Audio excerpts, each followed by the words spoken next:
बापूजी. धन्य धन्य महात्मा गांधी. बापूजी आमचे म्हान. व्हड देशाचे व्हड नेते. उंचेले तांचे स्थान. अहिंसेचो मार्ग आपणावन राखलो मनीस धर्म.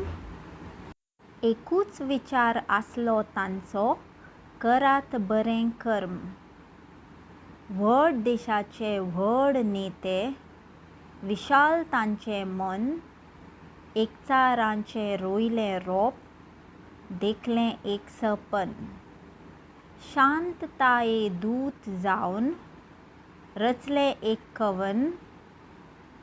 सगळीं मेळून झटूंक जाय, करूंक भारत म्हान.